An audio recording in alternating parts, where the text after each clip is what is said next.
ஒட்டன்சத்திரம் சட்டமன்ற தொகுதி கள்ளிமந்தயம் ஊராட்சிக்குட்பட்ட அம்மன் திருமண மண்டபத்தில் நடைபெற்ற நிகழ்ச்சியில் 300 பயனாளிகளுக்கு இலவச வீட்டுமனை பட்டாக்களை அமைச்சர் வழங்கினார்.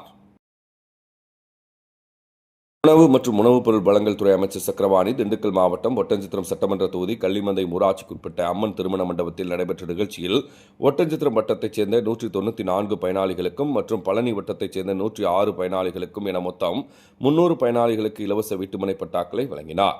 எல்லோருக்கும் எல்லாம் கிடைக்க வேண்டும் என்ற உன்னத நோக்கத்துடன் பொதுமக்களின் எண்ணங்கள் எதிர்பார்ப்புகளை நிறைவேற்றும் வகையில் தமிழ்நாடு முதலமைச்சர் பல்வேறு திட்டங்களை செயல்படுத்தி வருகிறார்கள். எனவே அரசின் மூலம் செயல்படுத்தப்படும் திட்டங்கள் பொதுமக்கள் அனைவரும் முழுமையாக பயன்படுத்திக் கொள்ள வேண்டும் என உணவு மற்றும் உணவுப் பொருள் வழங்கல் துறை அமைச்சர் சக்கரபாணி தெரிவித்தார்.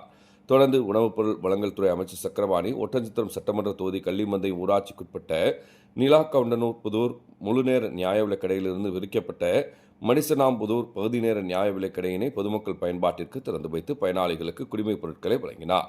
இந்நிகழ்ச்சியில் பழனி வருவாய் கோட்டாட்சியர் கண்ணன், ஒட்டன்சத்திரம் வட்டாட்சியர் சஞ்சய் காந்தி, பழனி வட்டாட்சியர் சக்திவேலன், திண்டுக்கல் மாவட்ட துணை பதிவாளர் பொது விநியோக திட்டம் கார்த்திகேயன், ஒட்டன்சத்திரம் நகர்மன்ற தலைவர் திருமலைசாமி, துணைத் தலைவர் வெள்ளைச்சாமி ஆகியோர் உட்பட அரசு அலுவலர்கள் பலர் கலந்து கொண்டனர்.